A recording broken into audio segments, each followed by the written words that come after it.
Eu pensei em vários temas para essa mensagem. E eu acredito que o recomeçar foi o que mais me satisfez. Pensei em começar de novo, recomeços, voltando para o lugar que eu sabia que já deveria ter voltado, enfim. Mas recomeços é um tema que vai dizer respeito a muito da nossa vida, não somente da vida de Jacó. Como nós precisamos de recomeços. Como nós precisamos desse momento especial onde Deus, com a sua graça, nos convence do nosso pecado, nos faz parar e começar de novo. Quem me conhece há mais tempo sabe que eu já disse diversas vezes o altíssimo privilégio que o crente tem de recomeçar. Recomeço em qualquer situação na vida secular, no dia a dia, é sinônimo de que eu fui derrotado, então eu vou ter que começar porque de alguma forma eu perdi, de alguma forma eu fracassei. Na vida cristã, o recomeço é sinal de que o Espírito de Deus me convenceu do meu pecado e eu preciso voltar. Eu preciso voltar para o lugar onde Deus disse que eu deveria estar e recomeçar com o coração totalmente grato, porque Deus me dando uma chance preciosa. Poderia ser exterminado, poderia pela minha teimosia e pelo meu pecado ser dizimado. E Deus com amor me convida a começar de novo. E vai comigo, confirmando, renovando cada uma das promessas que já havia feito para mim antes. Eu creio que esse é um retrato da vida desse capítulo 35 e deste momento da vida de Jacó. A palavra recomeços, eu creio que vai trazer muitas lembranças para nós, ou confrontações hoje, para o teu momento agora, como vai também nos ajudar a ver como isso foi importante na vida de Jacó. Irmãos, quase 30 anos se passaram do momento onde Deus falou com Jacó que ele sairia, fugido lá de Berseba, porque ele criou um problema tão grande familiar, os irmãos devem lembrar, que ele fugiria do seu irmão Esaú lá para Padã Arã. Os irmãos devem lembrar. Mas Deus fez promessas para Jacó, disse: eu vou cuidar de você, eu vou proteger você. Você vai receber as promessas que foram feitas lá para Abraão, foram feitas para o teu pai Isaque. Você vai recebê-las, mas agora você vai para Padã Arã realmente, porque Esaú quer te matar. Mas você vai voltar para cá. Assim que acabar essa fase, você volta para Betel, onde também teve aquele momento super especial, onde aquela escada, aquela visão que ele teve da escada aqui ao céu e voltava, confirmando que aquele era o lugar que ele deveria estar, aquele é o lugar que a nação de Israel iria se estabelecer. Enfim, Jacó sabia tudo o que tinha para fazer. Sabia a vontade de Deus, sabia tudo. Mas já a essa altura do campeonato, no capítulo 35, 30 anos já haviam se passado. E ele não tinha ainda feito o que ele já teve diversas oportunidades de fazer, que era voltar para Betel. Ele continuou naquela insistência de permanecer por todo tipo de interesses, menos pela decisão de obedecer a ordem que Deus já havia dado. Na verdade, vemos lá no capítulo 33, que Jacó ele se estabeleceu em Sucote. Ele ficou naquela região, lá no capítulo 33, verso 17. Não somente isso, ele fez alianças com os governantes de Siquém. Ele se estabeleceu. Aquilo poderia arruinar o projeto de Deus, da família de Jacó vir a nação de Israel. Aquele envolvimento com as práticas pagãs de Siquém, enfim, aquilo poderia corromper completamente tudo que estava planejado por Deus para que acontecesse a partir da família de Jacó. Somente 30 anos depois, ele cumpre o seu compromisso com Deus de retornar para Betel, com o agravante de Siquém estar a 48 quilômetros de distância de Betel só. Um dia de caminhada. 30 anos para fazer o que deveria ter sido feito já há muito tempo. Ele sabia a vontade de Deus. Ele não fez porque não quis. E não dava nem para dizer que era muito longe, tinha dificuldades, então, logísticas, talvez, para descer até Betel. Não. 48 quilômetros de distância. Para aquele tempo, era uma viagem de um dia. Estavam acostumados a isso. A caminhar ou viajar do nascer do sol ao pôr do sol, isso daria perfeitamente para acontecer essa volta, se ele tivesse decidido assim. A coisa é tão delicada, o coração de Jacó estava tão convencido de que ele podia fazer o que estava fazendo, que ele chega lá, nós chegamos a ver no capítulo 33, verso 20, lá em Siquém ainda, ele estava tão certo de que estava para dar esses jeitinhos, que ele edifica um altar a Deus, e chama aquele altar de El Elohei Israel. A ideia aqui proposta é que Israel, o Deus é o Deus poderoso de Israel. Né? E ele tentando vender uma ideia de espiritualidade, mas mesmo com o altar ali que ele levanta para o Senhor, mesmo com toda essa aparente espiritualidade, Jacó estava muito, muito longe de Deus. Vamos fechar nossos olhos e vamos pedir a Deus que nos convença da necessidade de recomeçar. Oremos. Pai querido, muitíssimo obrigado pela vida de cada um aqui, pelas pessoas que nos visitam. Eu agradeço ao Senhor pela Tua palavra, que temos acesso, pelo Teu Espírito Santo, ó Pai, que nos ilumina a mente para compreendermos, que nos capacita a pô-la em prática. Ó Deus querido, eu peço a Ti em nome de Jesus, fala aos nossos corações. O Senhor sabe, ó Pai, a necessidade de cada um, que a Tua palavra, de forma soberana, penetre, ó Pai, no coração de cada um aqui, conforme o Teu querer. Assim eu te peço, Pai querido, no nome de Jesus. Amém. Irmãos, a condição de Jacó aqui não é muito diferente de muitos de nós hoje. Tá bom. Tá bom.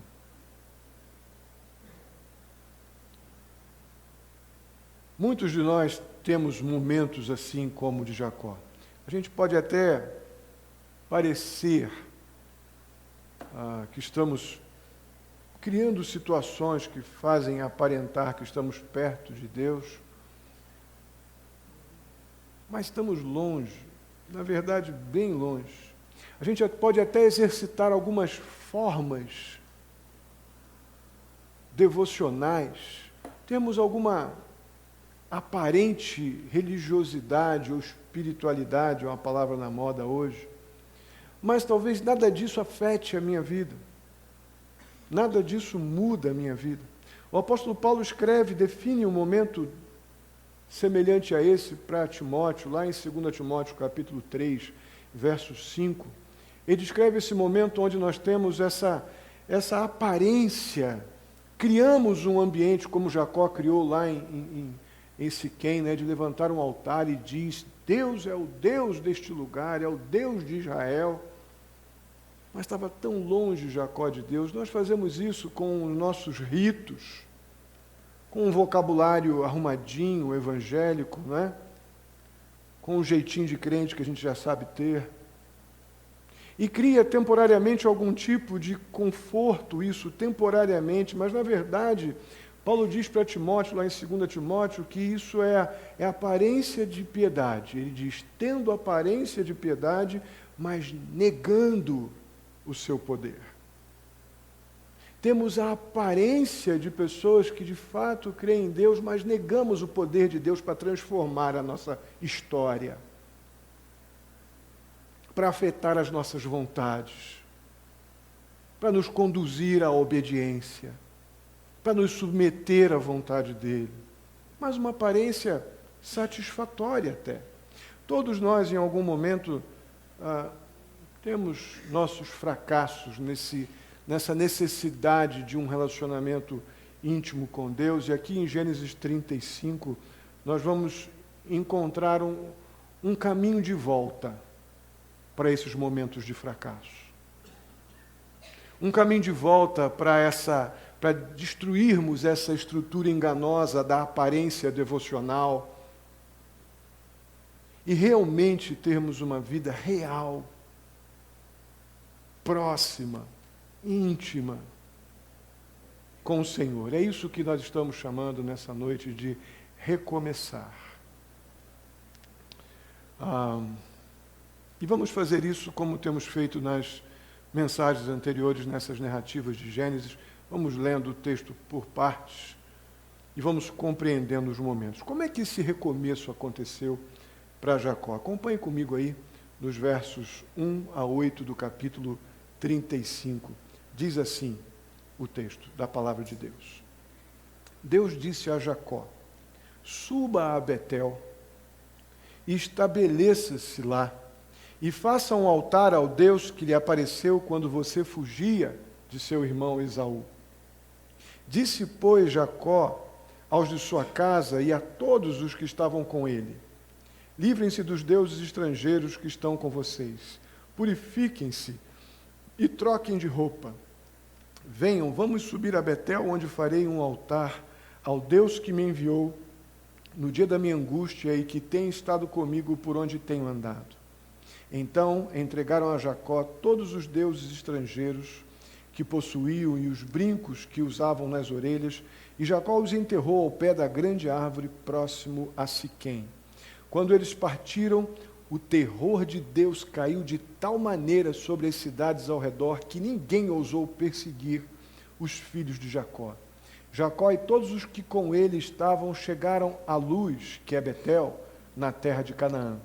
Nesse lugar construiu um altar e lhe deu o nome de El-Betel, porque ali Deus havia se revelado a ele quando fugia de seu irmão. Débora, ama de Rebeca, morreu e foi sepultada perto de Betel, ao pé do carvalho, que por isso foi chamado de Alon-Bacute. Muito bem, finalmente Jacó volta para Betel. De acordo com os textos que já lemos, bíblicos, Deus ficou em total silêncio com Jacó por pelo menos 10 anos, desde que foi ordenado, lá ainda em Padã Arã, que ele retornasse a Betel, no capítulo 31, verso 3. Passaram-se 10 anos de silêncio total da parte de Deus. Deus não falou nada mais sobre a volta, do tipo: ô Jacó, ô rapaz, quando é que tu vai voltar? 10 anos sem Deus repetir a ordem que havia dado lá atrás. E a pergunta inevitável que se faz ao texto, ou a essa circunstância: por que Deus esperou tanto? Já havia sido dada uma ordem, Jacó sabia o que fazer. Por que Deus não logo deu uma trombada em Jacó? Jacó, o que está vendo? Já te dei a ordem, rapaz, tantas oportunidades para você voltar, por que você não fez isso ainda?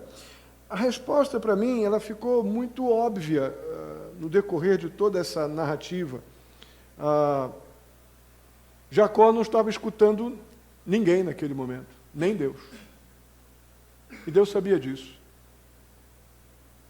Ele ainda não o escutava.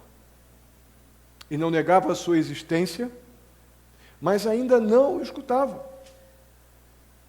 Por isso Deus não reiterou a ordem antes. E apesar daquele encontro dramático de Jacó lá no capítulo 32 com o Senhor, lá no Val do Jaboque, o fato é que Jacó perdeu completamente o senso de urgência para fazer o que Deus havia ordenado. Jacó perdeu a preocupação com Deus, a boa preocupação, de honrar a Deus com a sua obediência. Perdeu o senso de urgência. Não, já estou sabendo, Senhor. A minha mãe falava a beça de mim, eu tinha uma resposta padrão para minha mãe. Minha mãe falava assim: meu filho, vem aqui, me chamava de Elcinho, né? Elcinho, vem cá. Resposta, eu acho que todo filho tem essa resposta padrão. Espera aí.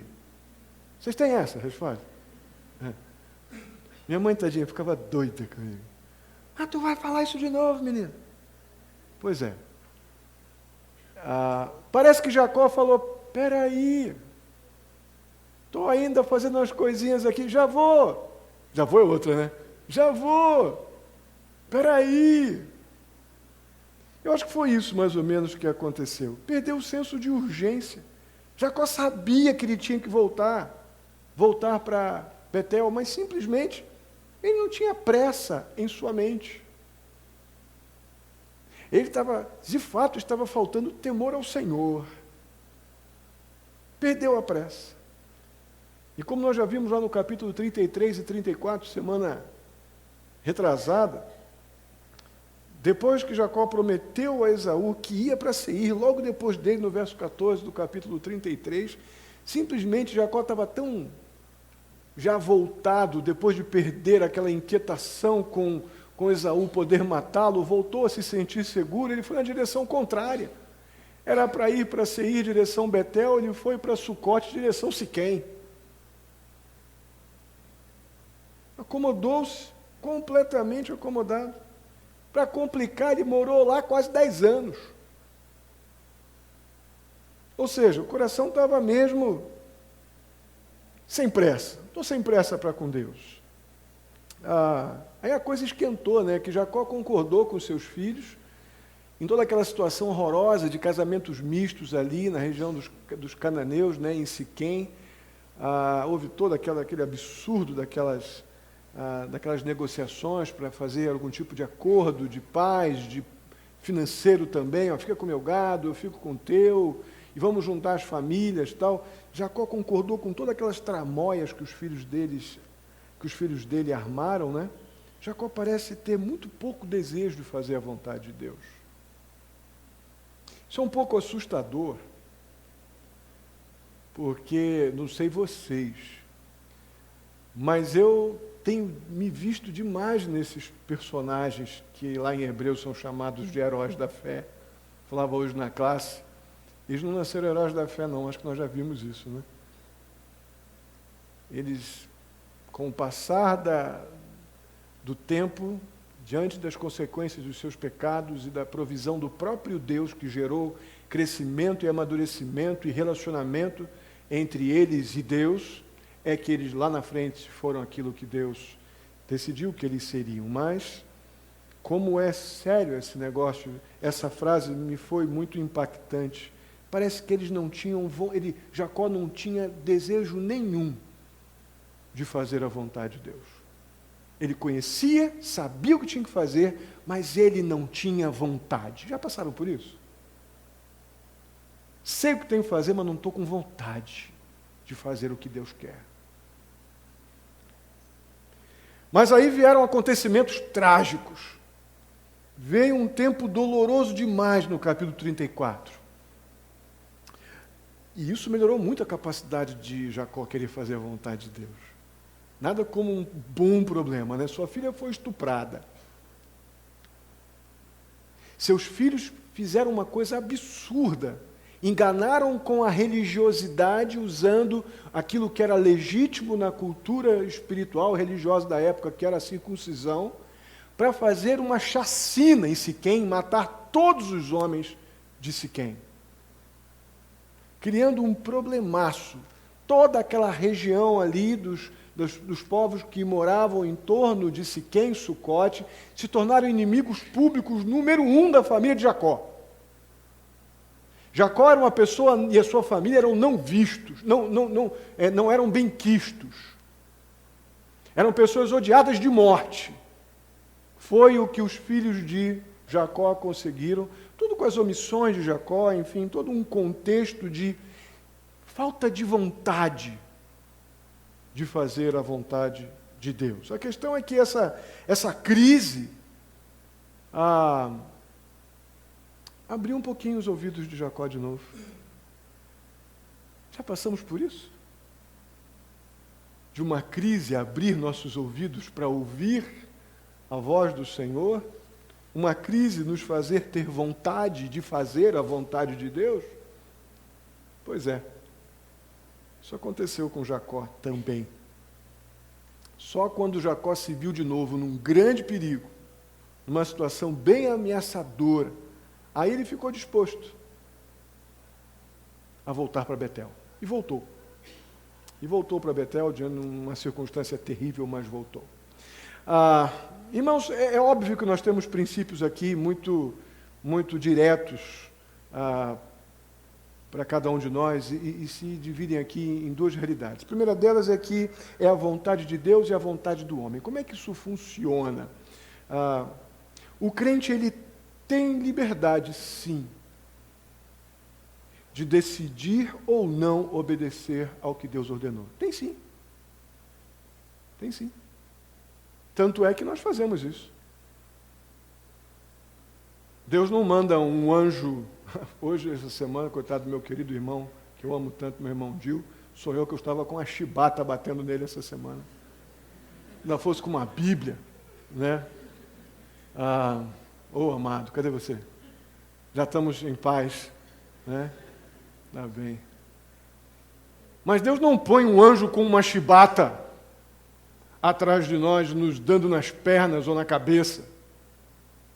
Você tem que me obedecer, tem que me obedecer. Não, Deus espera que eu, como filho e servo, o obedeça. E nós sabemos que não é incomum nós não fazermos isso, pelo menos na hora. Espera aí, estou indo. Somos mais acostumados a isso. Não é? Então, essa frase ela é verdadeira. O crente tem liberdade de decidir se vai ou não obedecer o que Deus ordenou. Podemos, então, resistir às ordens de Deus? Por um tempo, sim.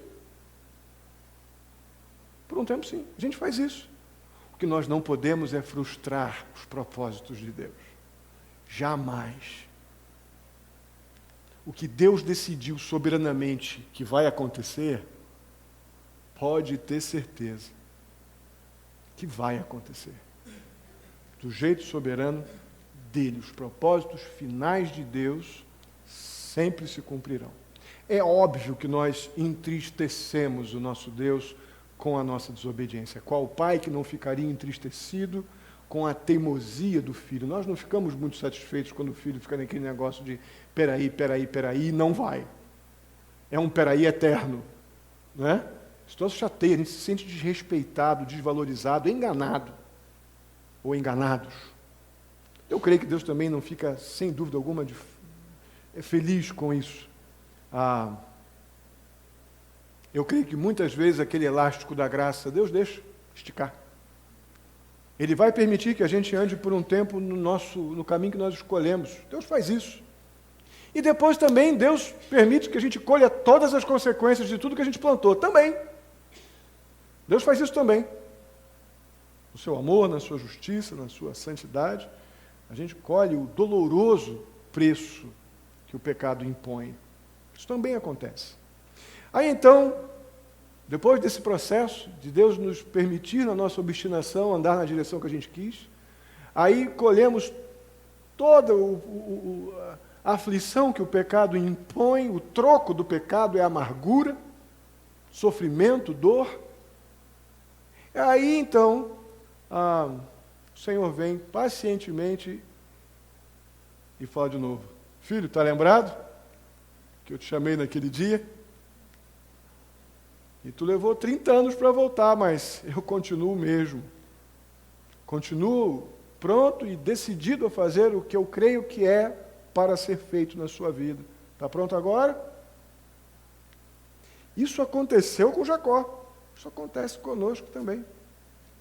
Deus nos prepara para estarmos dentro de uma situações que nos prepara para ouvi-lo, para aprender a ouvi-lo, para voltar a ter vontade de obedecê-lo, para que ele realize tudo o que ele vai ou quer realizar em nossa vida. Jacó, quando voltou para Betel, na verdade, poderíamos definir isso como ele voltou para o lugar dos seus começos. Ele voltou para ali e foi habitar ali. Diante de tudo isso que eu falei, foi isso, exatamente isso que aconteceu com Jacó. Eu creio mesmo que Jacó estava muito confrontado com Deus, voltar a falar com ele. depois de tanta obstinação e teimosia, Deus voltar a falar com ele. Agora eu creio que Jacó imediatamente se dispõe a se livrar de qualquer coisa que pudesse comprometer aquele momento tão especial que agora Jacó está valorizando de uma forma muito especial. Irmãos, o que eu penso? Estamos elucubrando um pouco, estamos criando um pouco de situações aqui que o texto nos permite inferir algumas coisas.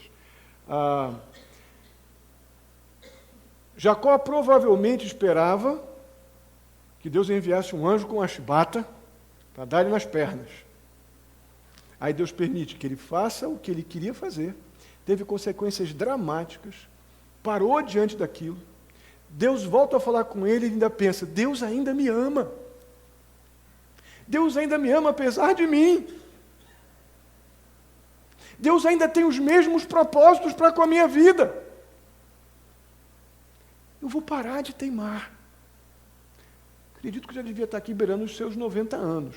Irmãos, tem uma coisa que ensina a gente, é a idade. Como a idade ensina. A gente não precisa esperar tanto, se formos obedientes. Mas que a idade nos ensina, a obediência ensina. E eu creio que aqui Jacó, depois de tanta coisa já passada, ele aprendeu a ter vontade de fazer a vontade de Deus. E voltou. E voltou e ficou pronto para, olha, não dá para a gente adorar o Senhor com os deuses de Rebeca aqui. Lembra que Rebeca botou aquele monte de deus dos pais dela lá debaixo da sela do camelo?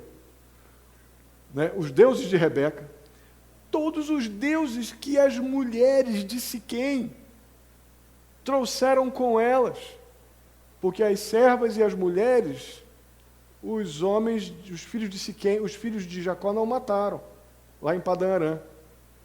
Então aquelas mulheres, aquelas servas, pegaram o povo pagão com todos os seus deuses, com todos os seus hábitos, com os seus colares que caracterizavam um povo pagão, colares, brincos, piercings, pinturas pelo corpo. Isso definia o povo pagão no Antigo Testamento. Eles voltaram e Jacó pensou que não, eu não vou levantar um altar para o Deus que me ama desta forma, com tudo isso de impureza no meio da minha casa. Gente, juntem os deuses todos, tirem os colares, as pulseiras, tudo que caracteriza um povo que não teme ao Senhor, troquem suas roupas, e vamos enterrar tudo isso aos pés da grande árvore. Isso aqui não pode ser compatível com a santidade do Deus que pretendemos definitivamente adorar daqui em diante. Isso é tremendo, irmãos. O coração de Jacó está realmente modificado. Então ele constrói ali o altar e chama de El Betel. O verso 5 nos dá uma informação muito bacana. Jacó era o inimigo público número 1, era mais ou menos a Al Jazeera para os Estados Unidos lá no Iraque.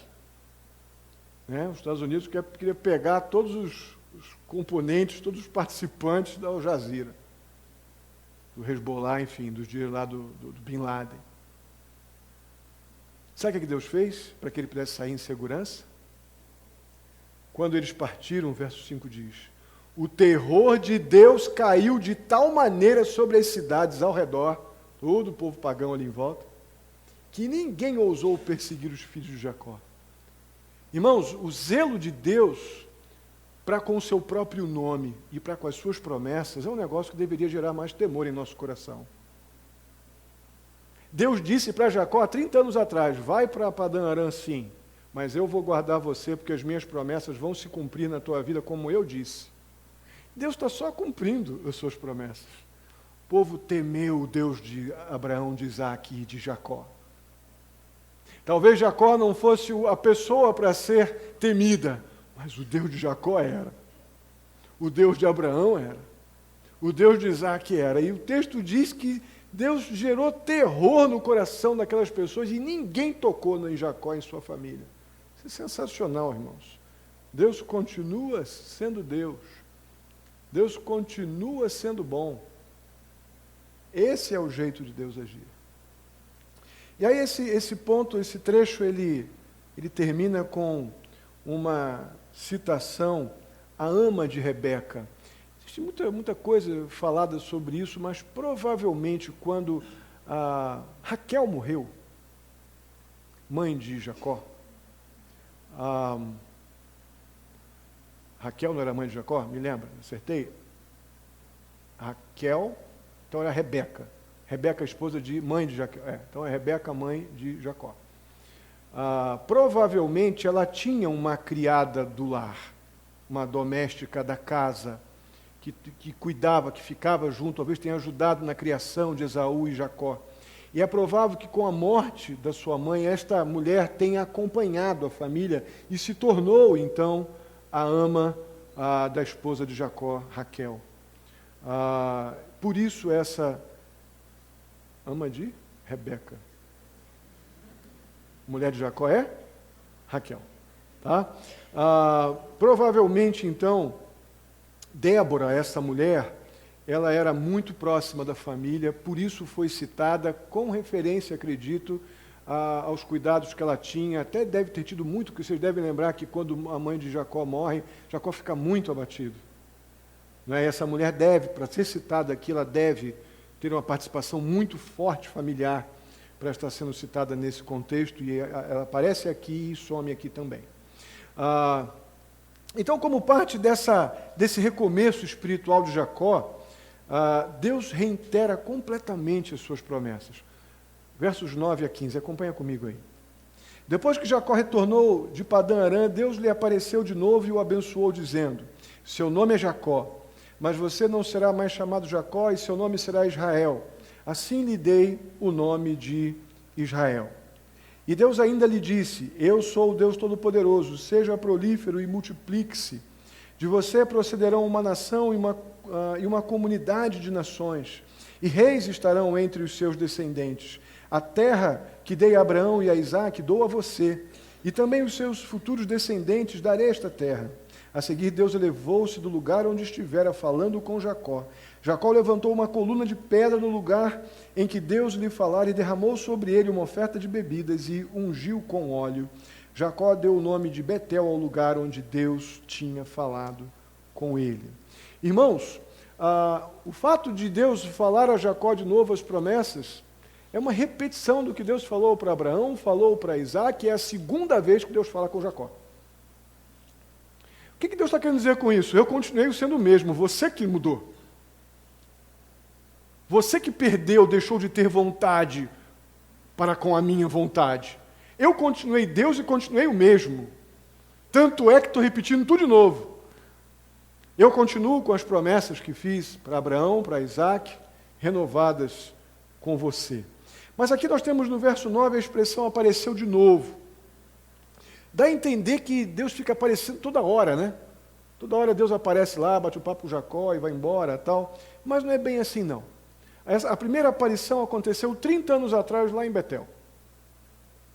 Agora, aqui em Betel, né? Mas 30 anos atrás. Essa segunda aparição chamada de novo, ou novamente, que nós estamos vendo aqui no texto, no verso 9, ela também foi em Betel, mas com algumas questões diferentes.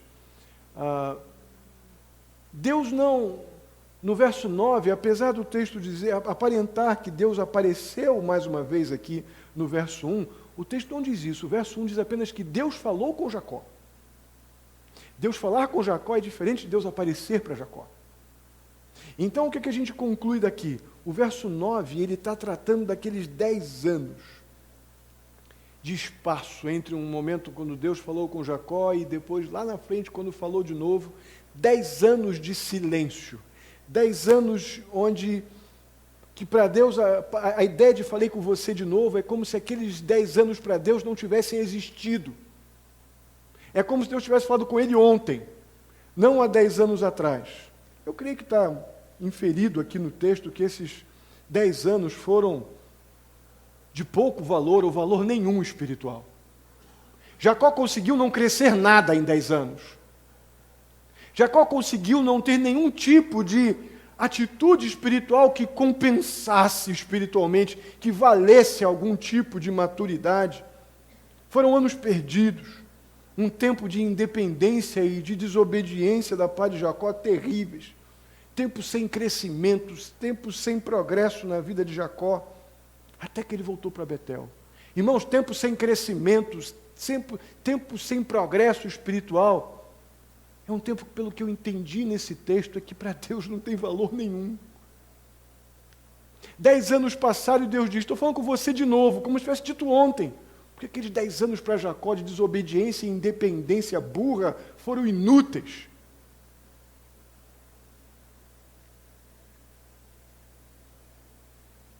Então Deus, nos versos 9 a 12, reitera a sua promessa, porque agora Jacó ouve. Agora ele voltou a ouvir. E os versos 13 a 14, leiam comigo de novo, eles são muito significativos. Depois que Jacó voltou a ouvir, olha o que acontece nos versos 13 a 14. A seguir, Deus elevou-se do lugar onde estivera falando com Jacó. Ou seja, Deus estava, seguramente, numa epifania, ou seja, um anjo estava ali, na presença de Jacó, representando a pessoa de Deus, como no Val do Jaboque. Deus elevou-se do lugar onde estivera falando com Deus, Jacó levanta uma coluna de pedras, no lugar onde Deus lhe falara, e derramou sobre ela uma oferta de bebida e ungiu com óleo. Era a libação costumeira da época, era aquela oferta de gratidão que estava dentro do cerimonial de adoração. Naquele contexto, a gente vê isso lá no capítulo 25.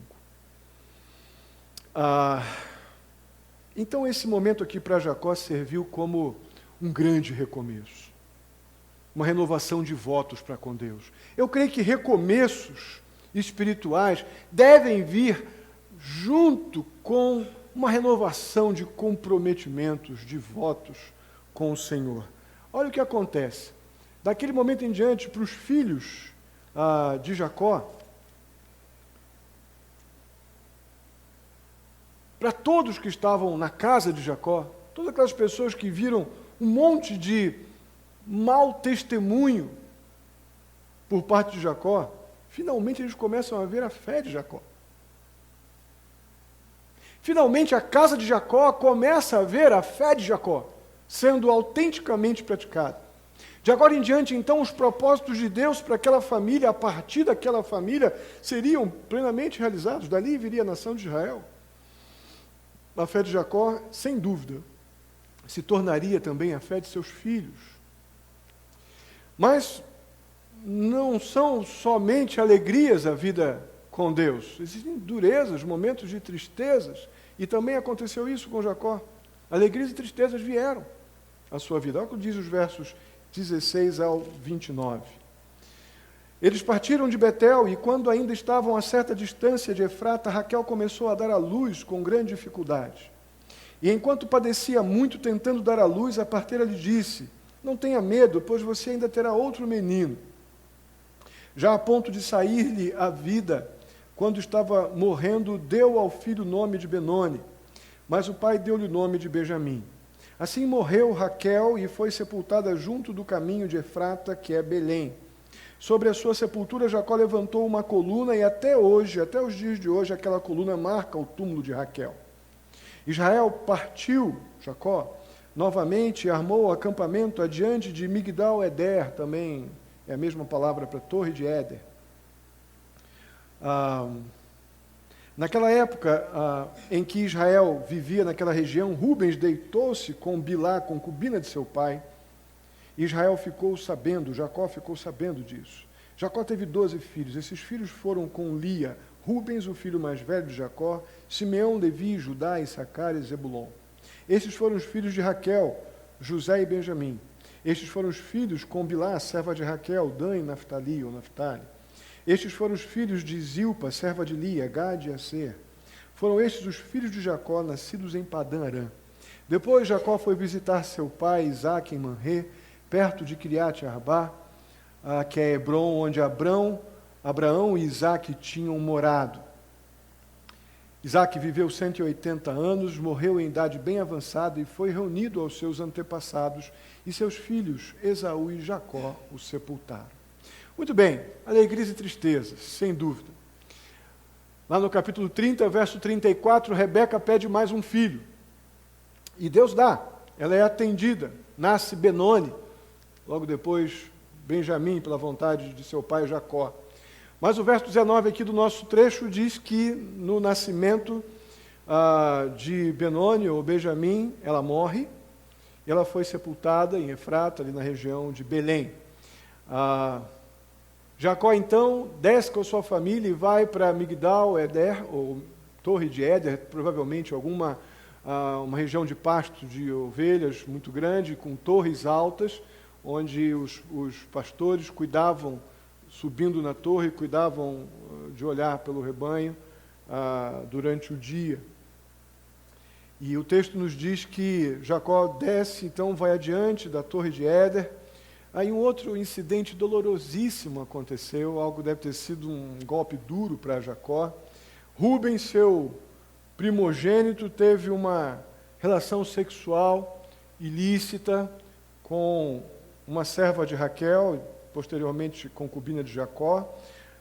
E o motivo desse trecho está aqui citado dessa forma, é que somos preparados, entra no cenário essa situação, essa crise, mais uma crise doméstica, com essa questão da sexualidade, porque Jacó deu péssimos exemplos anteriormente, porque isso lá no capítulo 49, verso 34, que espero que a gente consiga chegar lá na nossa jornada em Gênesis, Rubens perde os direitos de primogenitura por causa desse incidente aqui.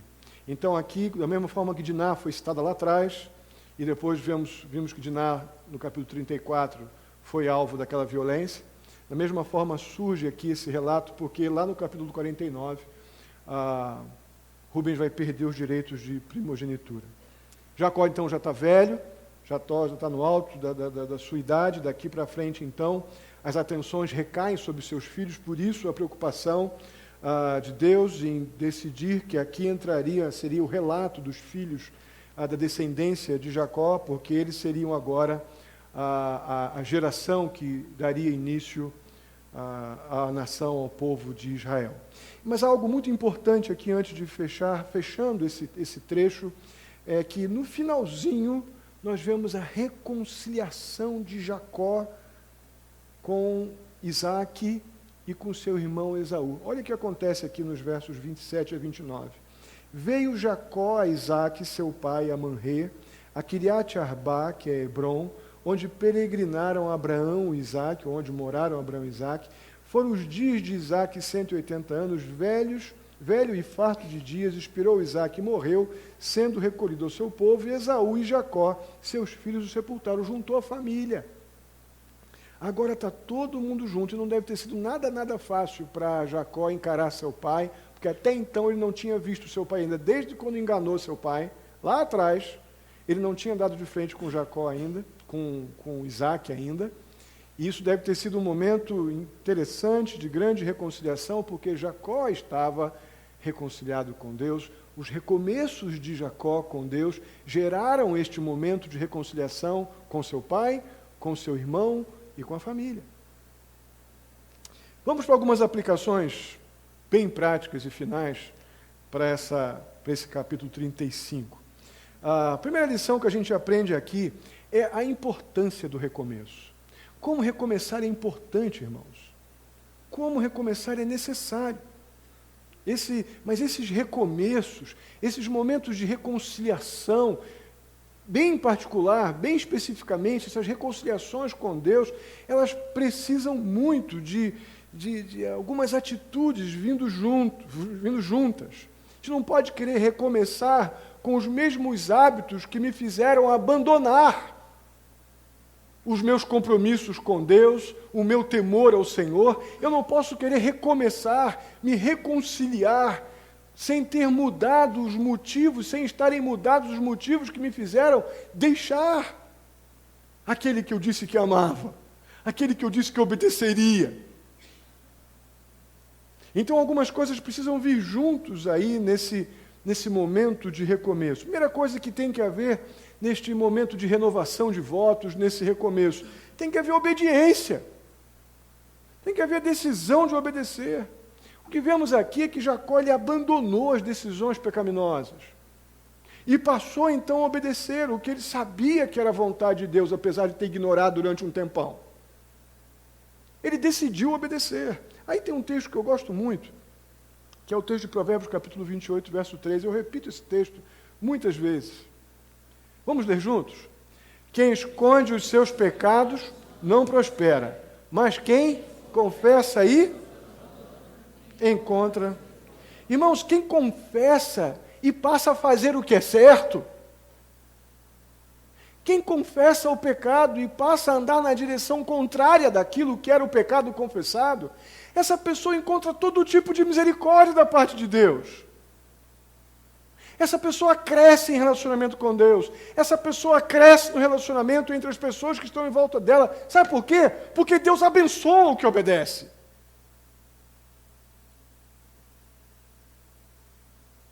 Então, quem compreende o seu pecado, confessa e toma decisões que o leva na direção contrária daquele pecado que já foi confessado, o Senhor abençoa. Amém?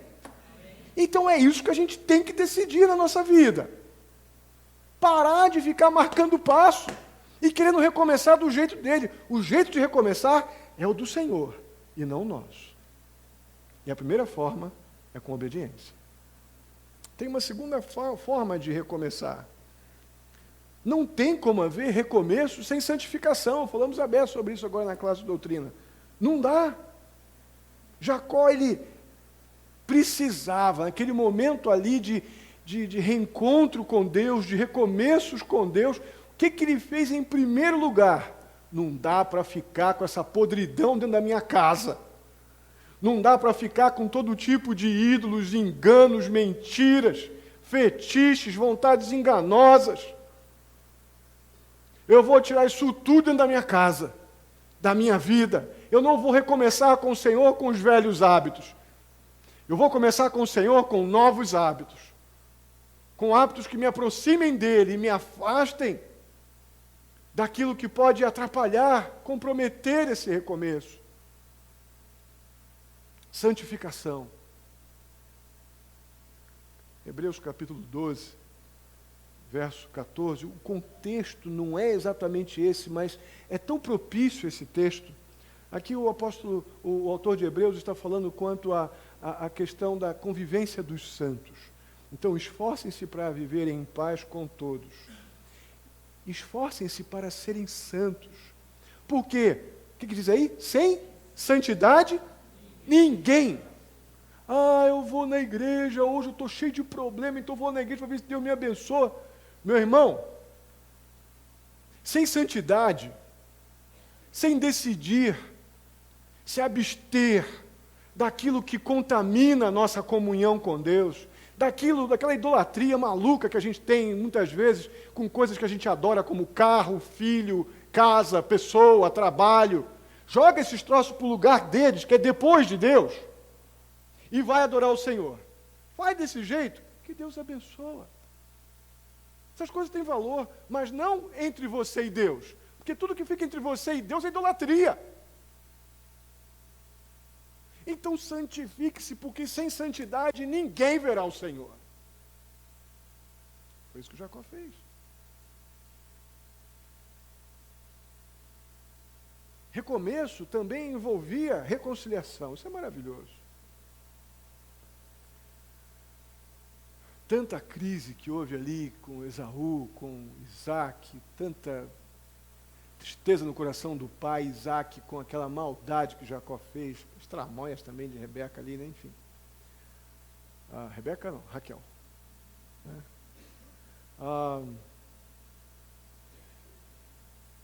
Mas havia necessidade, nesse projeto de reconciliação, de recomeços, havia necessidade de que houvesse esse acerto entre os ofendidos ali na família. E isso foi importantíssimo. Os versos 27 a 29 que nós lemos. Houve esse encontro, houve esse momento, então, provavelmente, de confissão de pecados. Houve esse momento que Jacó entrou em casa depois de tantos anos. Pai, me perdoa. Eu creio que isso aconteceu. Quando Esaú abraçou Isaac lá no Val do Jaboque. Tudo Deus restaurando a história, a vida.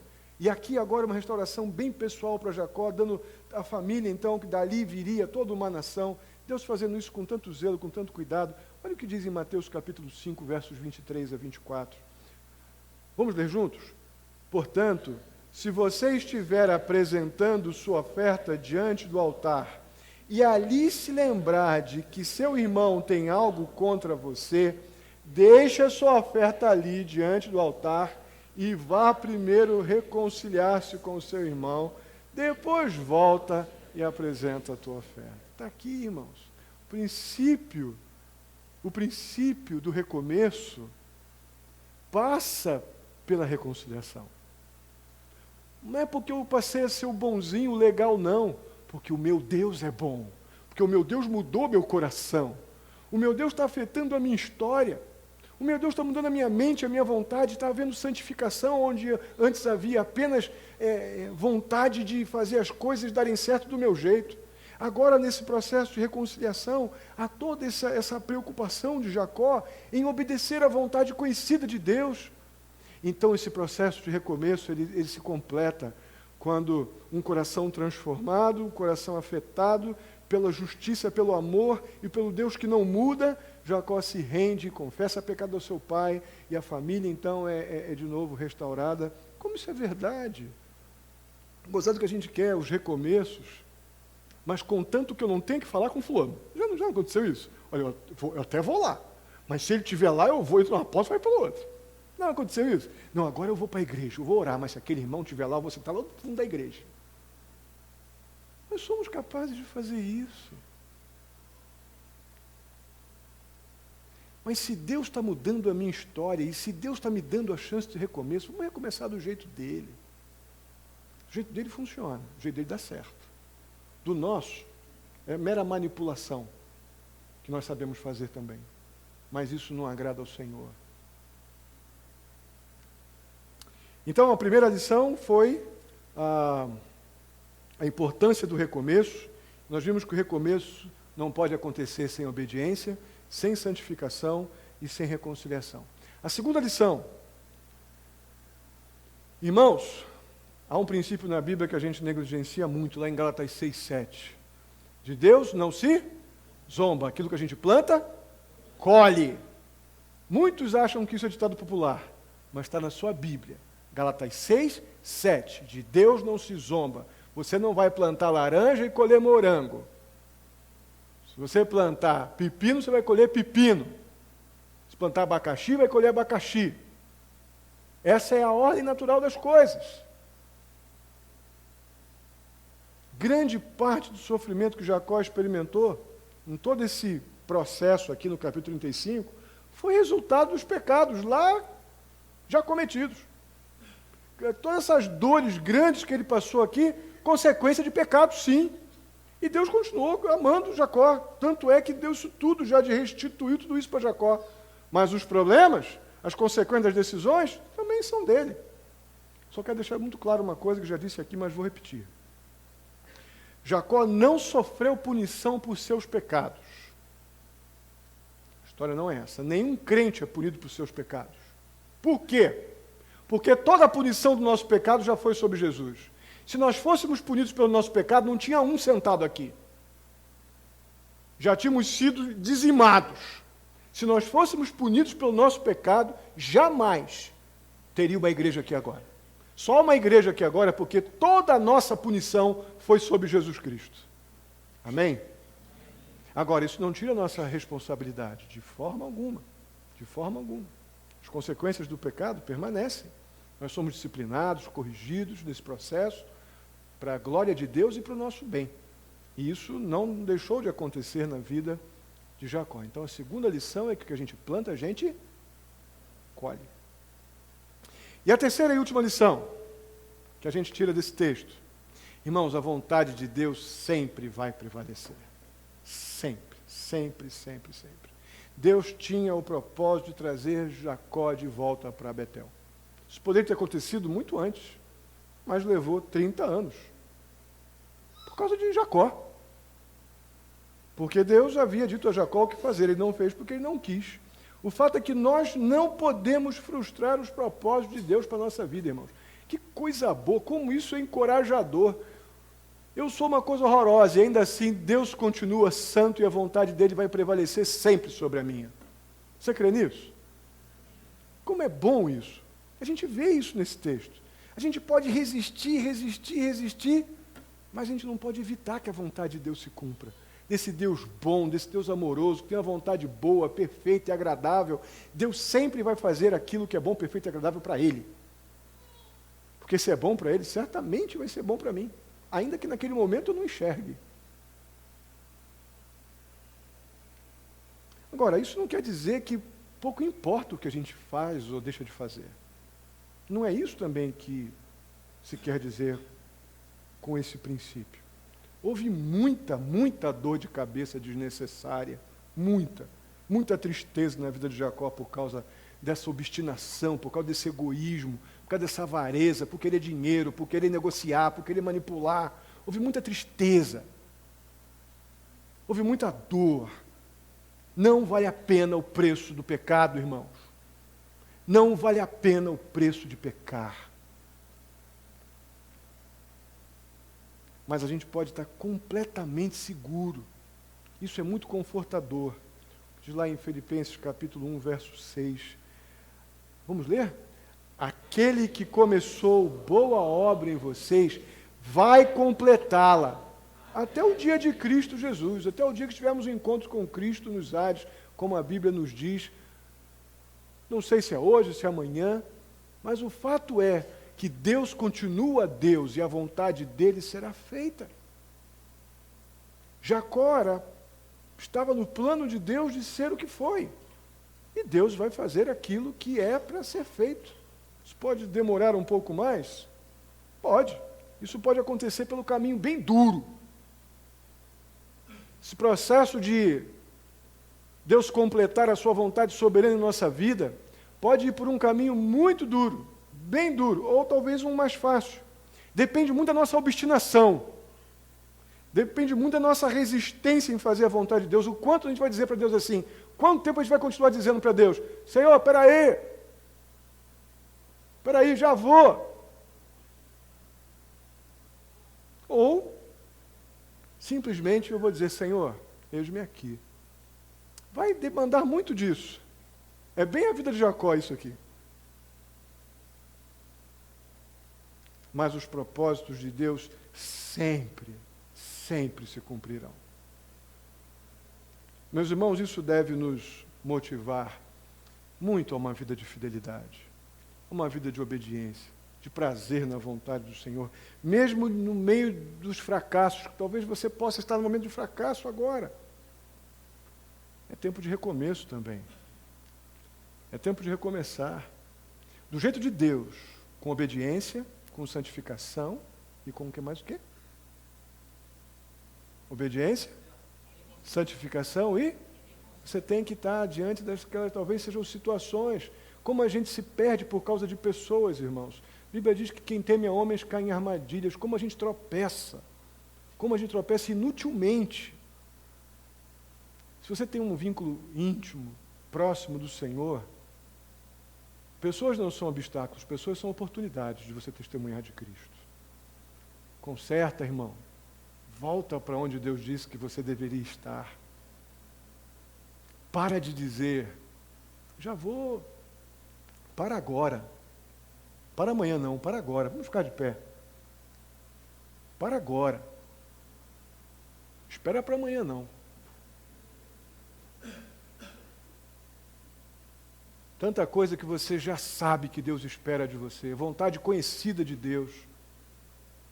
E você está com uma vontade em fazer a vontade, você está com vontade de fazer a vontade de Deus. Isso é uma coisa muito doida, mas é possível. Esse é o caminho duro. O caminho que a gente sofre, porque o preço do pecado é muito caro. Então para. Em nome de Jesus, para. Para de ter uma vontade para com a vontade de Deus. Vamos orar. Santo e amado Deus, muitíssimo obrigado pela oportunidade de olhar para a vida de Jacó, este homem que demorou, Pai. Demorou porque ele tomou decisões erradas. Um homem que te conhecia, sabia tudo o que devia fazer, mas por causa dos seus interesses, Senhor, ele demorou. Pagou um preço caro pelo pecado, ainda assim o teu amor se renovou de forma tão espetacular sobre a vida dele, que ele teve a honra, o privilégio de poder recomeçar. Ó Pai querido, Tu és o mesmo Deus de Jacó. Tu és o nosso Deus, que nos dá o privilégio, Pai, de parar agora, parar de ter má vontade com a Tua vontade e querer fazer a Tua vontade. Parar de dizer, peraí, estou indo. Dizer, estou aqui, Senhor, eis-me aqui, para fazer o que o Senhor quer. Ó Deus querido, que hajam recomeços aqui, agora, em nome de Jesus. Recomeços do Teu jeito. Recomeços do jeito que o Senhor nos mostra. Recomeço com a decisão de obedecer. Recomeço com a decisão de santificar, abandonar aquilo que compromete um relacionamento nosso real com o Senhor. Ó Deus, um compromisso de nos reconciliar entre nós, parar de ficar procurando problema onde não tem, e se tem, tratar. Ó Deus querido, é assim que recomeçamos do Teu jeito. Ajuda-nos, Pai, que hajam recomeços aqui nesta noite, em nome de Jesus. Muito obrigado mais uma vez pela Tua palavra. Leva-nos em paz para os nossos lares. Nos dá uma semana guiada, provida pelo Senhor. O Senhor sabe as lutas, as preocupações, as necessidades. Ó Pai, supre conforme a Tua vontade. Ajuda-nos a encontrar os caminhos, ó Pai, diante das decisões que temos que tomar. Ajuda-nos com a Tua paz, com a Tua direção. Sê com os enfermos, ó Pai, supre cada um também, com a Tua misericórdia. Assim eu te peço, ó Pai, muito agradecido pelos dízimos, pelas ofertas. Continua abençoando, ó Pai, a Tua igreja, dando trabalho, dando sustento, dando alegria em contribuir com a Tua obra. Pedimos, Pai Santo, pelo sábado, ó Pai, temos muitos trabalhos durante a semana, mas pedimos muito por esse trabalho em Estiva Gerbe, pela Tua obra em Estiva Gerbe. Ó Pai querido, nos habilita, nos capacita, que seja o Senhor o tempo todo, nós estejamos ali apenas fazendo o que o Senhor quer. Nos ajuda nisso, ó Pai, eu te peço, muito agradecido, em nome de Jesus. Que a graça do nosso Senhor e Salvador Jesus Cristo, o amor de Deus, nosso amado Pai, a comunhão e a consolação do Espírito Santo esteja sobre a vida de cada um de vós, queridos irmãos, hoje e até a vinda do nosso Senhor Jesus Cristo. Amém e amém. Deus abençoe.